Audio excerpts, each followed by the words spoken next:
우리 앞뒤 좌우에 계신 분들과 한번 인사 나누시겠습니다. 이렇게 인사하겠습니다. 하나님의 얼굴을 뵙는 듯합니다. 최고의 격려, 최고의 칭찬이죠. 야곱이 형 에서를 만났을 때에 바로 이 인사를 했습니다. 하나님의 얼굴을 배운 듯합니다 라고 했는데, 여러분, 우리가 서로를 이렇게 마주하고 대할 때마다 하나님의 얼굴을 보는 것처럼 그렇게 귀하게 대하는 우리 믿음의 공동체 되기를 바랍니다. 무더운 여름날을 우리가 보내고 있어요. 가만히 서 있기만 해도 땀이 주르륵 납니다. 지치기 쉽고 몸 상하기 쉬운 이 시절을 보내고 있는데, 그럼에도 불구하고 우리의 육신을 다시 한번 일으키고 새 힘을 줄 수 있는 게 있습니다. 바로 하나님의 말씀입니다. 하나님이 나와 함께 하신다. 하나님이 여전히 나를 도와주고 계신다. 저 강렬한 태양보다도 더 뜨거운 사랑과 그 은혜로 하나님이 나와 함께 하신다라는 그 믿음, 그 말씀이 딱 내 속에 자리 잡고 있으면 어떤 힘겨운 어려운 일이 내게 닥쳐온다 할지라도 그것으로 말미암아 이겨낼 줄 믿으시기 바랍니다. 여러분, 미궁에 빠지다라는 표현이 있죠. 미궁에 빠지다. 미궁이라는 곳은 그 속에 길이 좁습니다. 굉장히 복잡합니다. 험합니다. 그래서 미궁에 한번 빠지면은 다시 헤어나오질 못해요. 질문 드려볼게요. 그 복잡한 길, 한번 들어가면 빠져나올 수 없는 그 미궁에 들어갔다가 빠져나올 수 있는 방법이 있습니다. 뭘까요? 그래서 뭔고 하니 들어가기 전에 그 입구에 있는 기둥에다가 내 몸을 묶는 것입니다. 줄로 기둥과 나의 몸을 딱 이어서 묶어놓은 다음에 들어가면 아무리 길이 헷갈리고 복잡해도요, 나중에 그 줄을 잡아당기면서 나오면 그 미궁에서 빠져나오게 되는 것입니다. 여러분, 미궁에 빠지는 것이 꼭 이단에 빠지는 것과 같습니다. 한번 이단에 빠지면 마치 늪에 빠져서 몸부림을 치면 칠수록 더 늪 깊은 곳으로 빠져드는 것처럼 한번 이단에 빠지면 쉽게 나올 수가 없는 것입니다. 오늘은 총회에서 정한 이단 경계 주일입니다. 1년에 한두 차례 총회에서 이런 날을 정해서 이단이 어떤 존재인지, 이단에 대해서 우리가 어떻게 대처할 것인지에 대해서 이제 말씀을 나누고 그렇게 예배를 통하여서 주일을 지키는 이 하루입니다. 오늘은 말씀을 통해서 마치 미궁에 들어가기 전에 내 몸을 기둥에다가 딱 줄로 묶어서 이어놓은 것처럼 오늘 말씀을 통해서 진리의 줄, 생명의 줄, 내가 반드시 묶어야 할 그 말씀의 줄에 내 몸과 영혼을 딱 묶어놓는 그런 시간 되기를 바랍니다. 로마서를 기록할 때에 처음에는 이 바울이 로마서를 1장부터 쭉 기록함에 있어서 이단에 관한 이야기를 듣지를 못했습니다. 그런데 14장, 15장쯤 되었을 때에 누군가로부터 이단에 관한 이야기를 들어요. 여러분, 15장 제일 마지막 절 볼까요?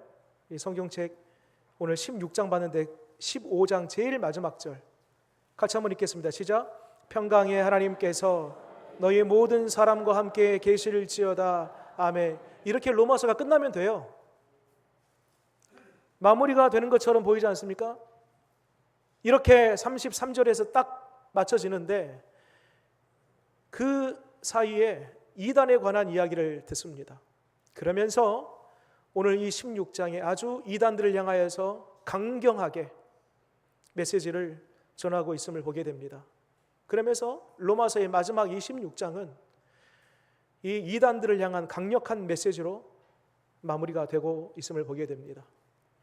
여러분, 초대교회 때부터 오늘날 우리가 살아가는 이 현대 사회에 이르기까지 이단들은요 끊임없이 우후죽순처럼 자라나고 왕성하게 지금 이 순간에도 포교 활동들을 통해서 열심을 내어 활동하고 있습니다. 당시 로마 시대에는요 내외적으로 크게 두 가지의 어려움이 있었습니다. 외적으로는 로마 정부의 박해였습니다. 예수 믿는 자들 다 색출해서 붙잡아다가 감옥에 투옥시키고 매질을 하고 고문을 하고 또 심지어는 맹수의 먹잇감으로 내어주기도 하고 많은 크리스천들이 십자가에 달려 죽기도 했습니다. 그 외적인 핍박이 있었어요. 그런데 이런 외적인 핍박에 유익이 있었습니다. 오히려 이 믿음의 사람들이 이런 핍박이 오니까요 더 믿음이 강해져요. 그리고 그 내부적으로는요 성도들 간에 더 끈끈한 사랑의 결합이 있습니다.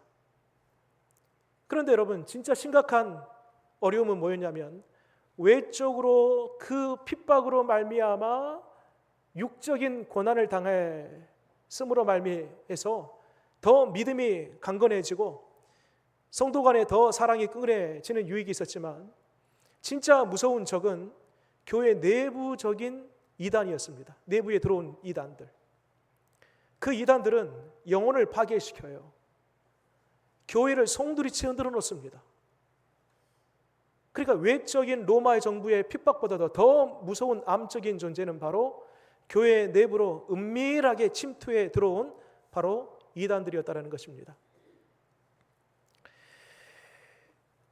우리 과거에 그 유행가 중에 어떤 분이 이런 노래를 불렀죠.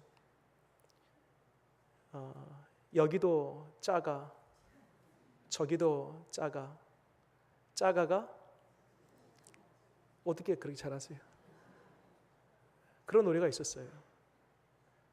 여러분 질문 한번 드려볼게요. 여기도 가짜 저기도 가짜 가짜가 판을 치는 그 이유가 뭘까요? 그 이유는 진짜가 있기 때문입니다. 여러분 진짜 좋은 미술이든 귀금속이든 이런 명품들 보세요. 진짜 명품들 그 옆에는요 다 가짜가 붙습니다. 짝퉁이라고 하죠. 모조품이라고 하죠. 왜 이런 모조품과 짝퉁들이 많아요? 진짜가 있기 때문입니다. 이단의 교주를 가리켜서 종교 사기꾼이라고 합니다. 이제 가짜예요. 가짜. 진짜를 가장한 가짜. 여러분 왜 오늘날 이단들이 이렇게 많을까요? 근래에는 매스컴을 통해서 신천지 여러분 많이 들어보셨죠? 또 통일교, 몰명교, 여호와 증인, 안식교, JMS, 정명석 이와 같은 이단들이 우리 한국 대한민국에 버젓이 지금도 왕성하게 살아있을 뿐만 아니라 많은 이들을 지금도 마치 우는 사자처럼 먹잇감을 찾고 있음을 보게 됩니다. 우리나라에 내가 보혜사다, 내가 예수다, 내가 참 아버지다 스스로 자칭 하나님이라고 칭한 사람들이 여러분 놀라지 마십시오. 52명인 52명. 한 번은 이 사람들을 다 한 번 모아놓고 서로 진짜가 누구냐 했으면 누가 진짜라고 말할까요? 여러분 이와 같이 수많은 이단들이 존재하는 그 이유, 우리 대한민국뿐만 아니라 온 세계 헤아릴 수 없을 정도의 수많은 이단들이 존재한 그 이유는 분명합니다. 진리가 있기 때문에, 진짜가 있기 때문에. 길이요 진리요 생명이신 예수 그리스도, 그분이 우리의 유일한 진짜인데 그분이 계시기 때문에 나머지 모든 가짜들이 존재하는 것입니다. 여러분 그러면 오늘날 이단들을 어떻게 구별할 것인가? 겉으로 봤을 때는요 저 사람이 이단인지 이단 아닌지 구별이 안 돼요. 왜? 그 사람들도 성경 이야기를 하거든요. 그 사람들 입에도 예수라는 말을 하거든요. 그럴싸하게 보여요. 구분이 안 됩니다. 겉으로 봤을 때는. 어떻게 구분하는가? 오늘 말씀 보니까요, 구분법이 있습니다. 먼저 18절 말씀 볼까요? 18절 말씀, 이단의 목적입니다.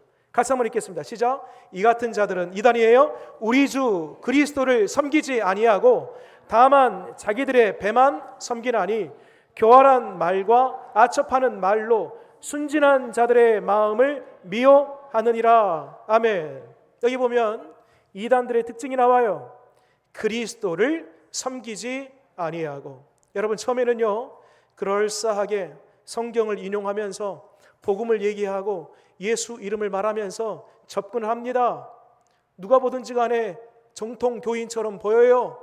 그런데 그 사람에게 점점 다가가서 이런저런 얘기를 하면서 그 상대방이 마음을 열어요.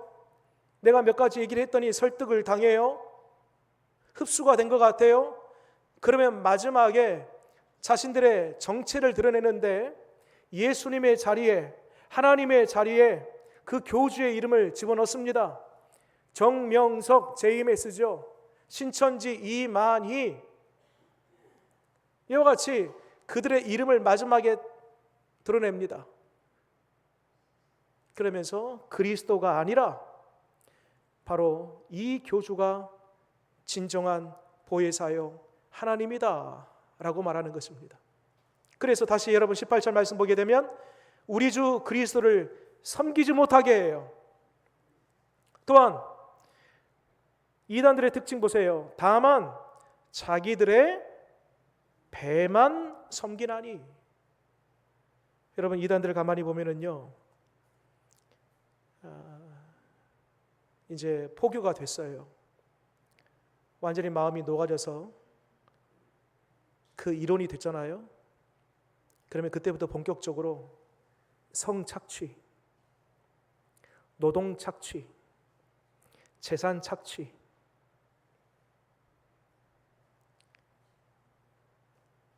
그래서 이 마치 쇠사슬에 딱 몸이 묶인 것처럼 착취를 당해도 착취를 당했다라고 느끼지 못해요. 이 쇠뇌가 얼마나 무서운지요.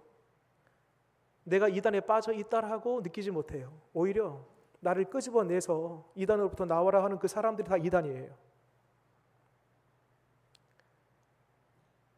신천지, 여호와 증인, 하나님의 교회, 몰몬교, JMS, 여러분 대표적인 대한민국의 이단들이 이제 포교 활동을 해서 거기 처음으로 이단으로 들어간 연령대가 있습니다. 연령대.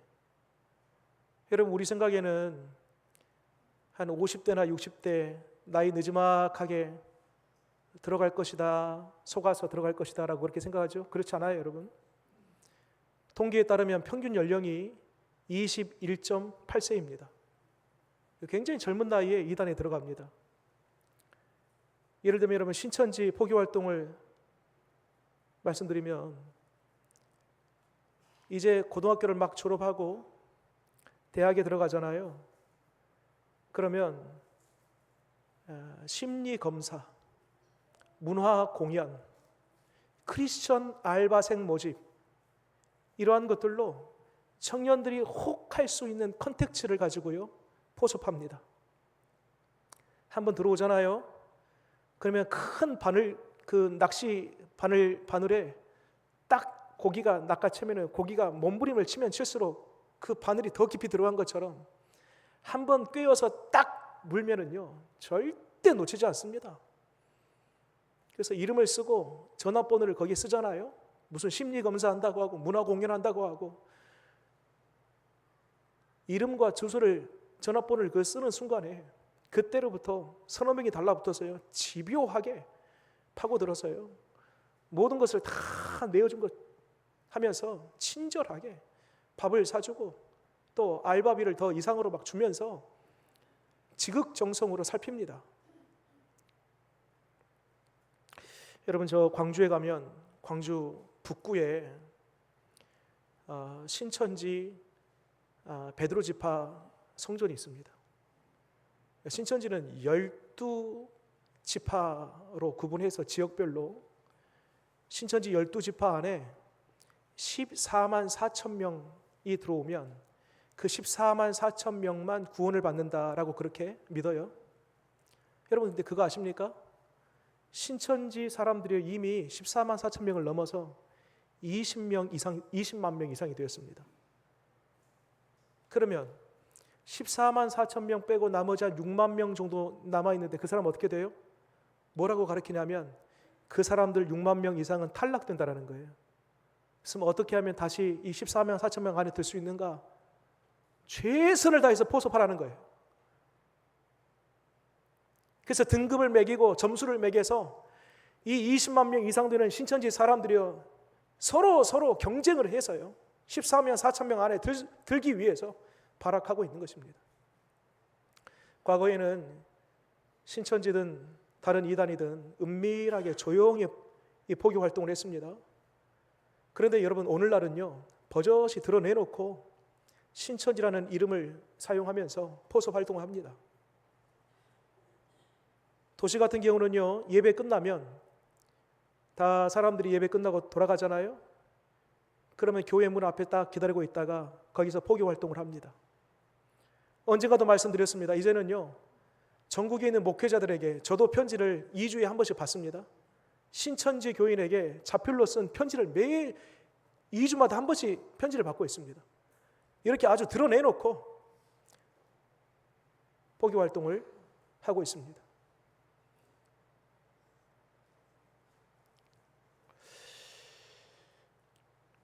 오늘 17절 말씀 보니까요 이 이단들의 전략, 방법 어떻게 포교하는가 17절에 나와 있습니다. 이 방법은 과거이나 지금이나 동일합니다. 같이 한번 읽어볼까요? 시작. 형제들아 내가 너희를 권하노니 너희가 배운 교훈을 거슬려 분쟁을 일으키거나 거치게 하는 자들을 살피고 그들에게서 떠나라. 이게 뭐예요? 배운 교훈을 거슬려. 배운 교훈. 그러니까 우리는 복음을 들었습니다. 예수 외에는 길이 없다. 오직 십자가 복음이 있으면 그것이 우리를 구원에 이르게 한다. 오직 예수, 오직 십자가, 오직 그리스도면 충분하다. 그런데 이단들은 어떻게 가르쳐요? 그걸로는 좀 불충분해. 우리의 교리를 알고 믿어야 돼. 그래서 따로 성경 공부를 하고요. 따로 교리 교육을 하고요. 너희들이 말하는 그 성경 가지고는 조금 불충분해. 우리가 직접 만든 직통 계시로 쓴 이 경전을 너희들이 알고 믿어야지 구원을 받을 수 있어. 그래서 여러분 통일교 같은 경우는요 원리 강론이라는 책이 있어요. 성경 그 위에 경전으로 읽혀집니다. 신천지 같은 경우는요 저들이 만든 그 교리 책이 있어요.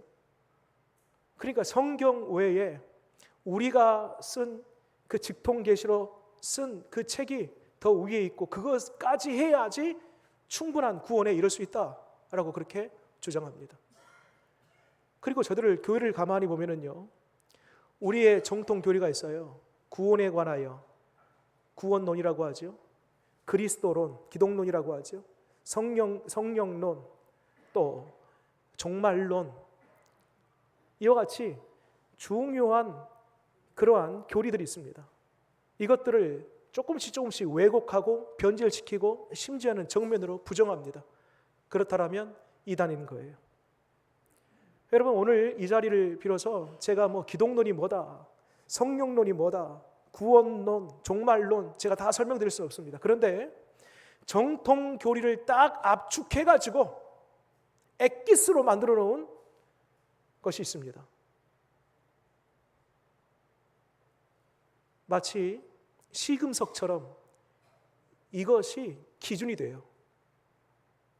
그래서 뭔가 하니 우리가 이 예배 시간 처음에 고백했습니다. 뭐였었죠? 사도신경입니다. 여러분 사도신경이 사도들에 의해서 쓰여졌는데 왜 이 사도신경이 쓰여졌을까? 당시에 사도들이 살았을 때 이단들이 너무 많은 거예요. 그 이단들을 구별하기 위해서 사도들이 모여서 최소한 이것만큼은 우리가 지킨다, 최소한 이것만큼은 신앙 고백해야지 이단이 아니다.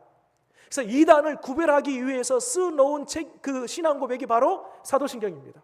사도신경 여러분, 우리가 습관적으로 우리가 쭉 반복해서 매주마다 그렇게 고백하고 있는데, 가만히 그 한 절 한 절을 곱씹어 보면은요, 전능하사 천지를 만드신 하나님 아버지를 내가 믿사오며, 성부 하나님에 대한 고백, 그 다음에 성자 예수님께서 이 땅에 동정주로 말미암아 탄생하시고 고난당하시고 죽으시고 부활하시고 승천하시고 다시 오심에 대한 그 재림에 대한 고백을 하게 되죠. 뿐만 아니라 성령에 대한 고백, 공교회에 대한 고백, 우리의 몸에 대한 부활에 대한 고백. 여러분, 이 사도신경말로 우리 전통 교리를 담고 있는 엑기스요 함축본입니다. 그래서 여러분, 어느 교회 갔는데 주보를 아무리 봐도 사도신경이 없어요. 예배를 몇 번 들었는데 사도신경을 고백하지 않아요. 사도신경 고백을 못해요. 그러면 거의 99% 이상 이단일 가능성이 큰 것입니다. 또 하나, 이단들의 특징을 보면 꼭 예수님이 몇 년, 몇 월, 며칠 오신다, 소위 시한부 종말을 외칩니다. 여러분, 예수님께서 오시는 재림의 날은요, 예수님 자신도 모릅니다. 오직 아버지만 아시느니라. 근데 꼭 이 이단들은요, 이런 어떤 신비주의죠. 사람들의 그 심리를 건드려서 뭔가 예수님께서 몇 년, 몇 월, 며칠 날 오신다라고 하면은요, 사람들이 다 거기에 미혹되는 것입니다. 이단입니다.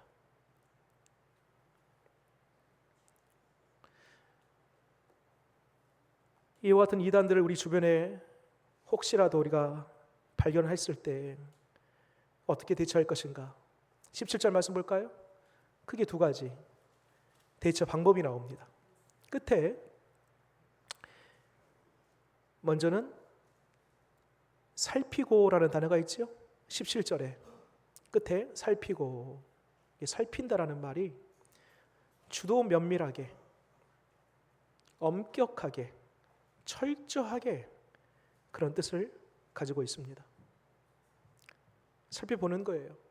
조금 전에 말씀드렸던 대로 사도신경이라든지 우리가 알고 있는 그 전통 교리에 혹 왜곡이나 변질이 있지는 않는가, 자꾸 뭔가 종말론을 주장하면서 그 시와 때를 말하지 않는가, 성경 가지고는 좀 부족하다, 우리의 교리를 들어야 된다, 무료로 성경 공부해준다, 혹 이런다라든지, 그것을 잘 꼼꼼히 면밀히 살펴야 되는 것입니다.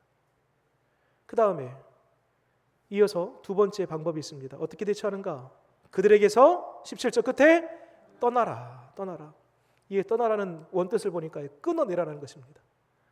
여러분, 이단은요, 우리가 적당히 긍휼의 마음을 가지고 권면하고 설득할 수 있는 대상이 아닙니다. 디모데전서 4장 11절 말씀 보니까요, 디모데전서 4장 1절에 이런 말씀이 있어요. 미혹하는 영과 귀신의 가르침을 따르는 자, 양심의 화임 맞은 자, 이단을 가리킵니다. 이단은요, 이미 미혹의 영, 귀신의 영이 그 속에 있는 거예요. 우리가 아무리 말로 설득하고 설명하고 권면한다고 해서 돌아올 수 있는 그런 게 대상이 아니라는 것입니다. 이 영이 달라요. 그러니까 디도서 3장 10절에서도요, 이단에 속한 사람은 한두 번 훈계한 후에 멀리하라, 끊어내라는 것입니다. 그래서 여러분, 혹시 이단들이 가끔 초인종을 누릅니다. 문을 두드려요. 딱 봐도 이단이에요. 여호와 증인, 신천지, 혹 이만희, 무료 성경, 뭔가 딱 냄새가 맡았을 때 이단이에요. 그러면은요, 여러분, 적당히 타협하는 마음으로, 저들도 하나님께로 돌아와야 되는데, 이러한 마음보다도 단호할 필요가 있습니다. 가십시오. 오직 예수만이 길입니다. 오직 예수님만이 복음입니다. 나는 오직 예수님 한 분이면 충분합니다. 이렇게 단호하게 대처해야 된다는 것입니다. 디도서 3장 좀 전에 말씀드렸던 그 10절 말씀, 이단에 속한 사람을 한두 번 훈계한 후에 멀리하라라는 말씀을 공동 번역으로 보니까 이렇게 되어 있습니다. 한두 번 경고하고 그래도 말을 듣지 아니하면 그와 관계를 끊으라. 죄송합니다 여러분, 아무리 그 대상이 내가 사랑하는 사람, 친인척이라 할지라도, 피가 섞인 사람이라 할지라도, 혈육의 관계라 할지라도요, 끊으라는 것입니다. 왜? 이것은 진리 문제입니다. 여러분, 사람이 얼마든지 교회 공동체 안에서도요, 생각이 다르고 의견이 달라서 때로는 감정이 대립되고 목소리가 커질 수 있습니다. 그러나 그 이해관계에 따른 갈등들은요, 얼마든지 봉합되고 오히려 봉합된 이후에 더 관계가 더 친밀해질 수 있습니다. 연합할 수 있어요. 그런데 여러분, 이 이단에 관련된 문제는요, 진리에 관한 문제입니다. 진리에 관한 문제는요, 내 영혼에 관한 문제입니다. 내 영혼이 살고 죽는 문제가 바로 이 진리에 달려있기 때문에 혹 이단들의 그런 냄새, 이단들의 그런 성향, 이단들의 그런 모습이 비추어지거든 과감하게, 철저하게, 단호하게 끌어내라는 것입니다. 그럼 마지막으로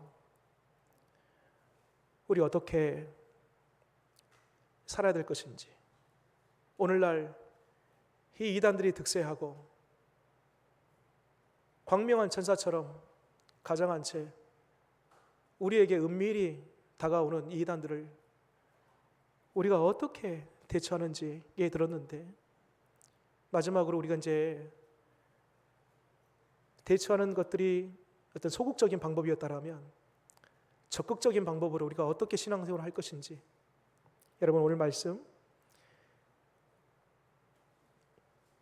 19절 말씀 함께 보겠습니다. 19절 읽겠습니다. 시작. 너희의 순종함이 모든 사람에게 들리는지라. 그러므로 내가 너희로 말미암아 기뻐하노니 너희가 선한데 지혜롭고 악한데 미련하기를 원하노라. 아멘. 이단을 경계하고요, 조심스럽게 대처하고요, 우리가 늘 주시하는 것 필요합니다. 소극적인 방법이에요.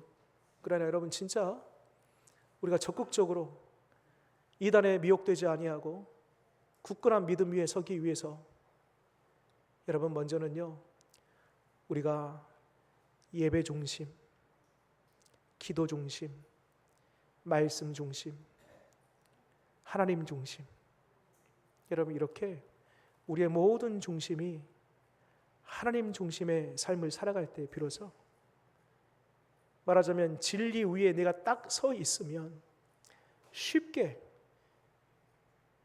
비진리, 이단의 영에 우리가 넘어지지 않는 것입니다. 여러분, 은행에서 은행원들이 이게 위조 지폐인지 아니면 진폐인지 어떻게 가늠하는지 아십니까? 어떤 교육을 하신지 아십니까? 먼저는요, 위조 지폐를 하나씩 그 예를 들면서 이런 게 위조 지폐야, 글자가 좀 틀리지, 빛이 좀 바랬지, 뒤에 이 번호가 잘 보이지 않지, 이렇게 위조 지폐를 쫙 나열해 놓고 그것을 먼저 보지 않습니다. 위조 지폐를 먼저 공부하지 않아요. 말하자면 이단을 먼저 공부하지 않아요. 이단의 특징들을 보지 않습니다. 진폐가 뭔지 알아. 진폐가 뭔지. 진짜 지폐가 뭔지에 대해서 철저하게 연구하고 공부하고, 진짜 지폐에 대해서 딱 내가 확신이 들면은요, 나머지 것은요 다 구별이 되는 것입니다. 그렇습니다. 여러분, 진리가 뭔지 딱 내가 알고 진리 위에 딱 내가 굳건하게 서 있으면 나머지들이 구별이 되는 것입니다. 여러분, 오직 진리는 예수 그리스도 한 분이심을 믿으시기 바랍니다. 다른 이로서는 구원받을 수 없나니 천하 사람 중에 이만이 안 돼요. 정명석, 문선명, 안상홍 안 돼요. 다른 이로서는 구원받을 수 없나니 오직 예수 그리스도만 유일한 우리의 길이요 진리요 생명임을 믿으시기 바랍니다.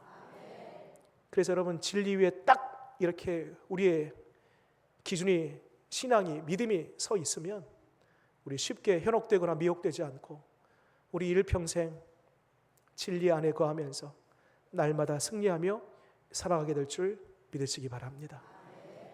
기도하겠습니다.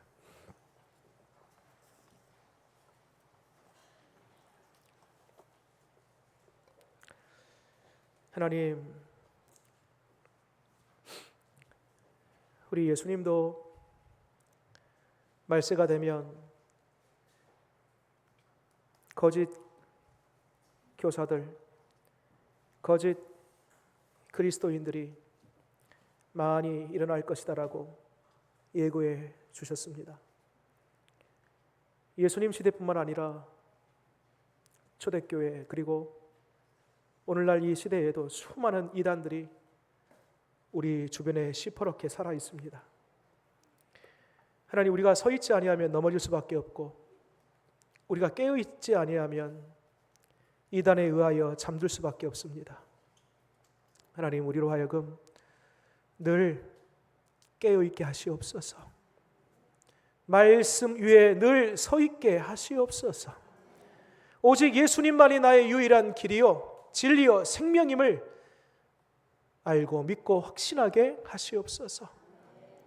다른 이로서는 구원받을 수 없는 이 천하 사람 중에 구원을 받을 만한 다른 이름을 우리에게 주신 일이 없다라고 주님 우리에게 분명히 말씀하였사오니 그 누구도 하나님을 대신할 수 없고 그 어떤 사람도 예수님의 자리에 설 수 없음을 믿습니다. 오직 예수님 십자가 복음이면 충분하고 십자가면 충분히 우리가 구원받을 수 있는 능력이 됨을 믿습니다. 하나님, 이 진리 결코 흔들리지 않도록 성령님 날마다 우리를 붙잡아 주시옵소서. 예수님 이름으로 기도드립니다. 아멘.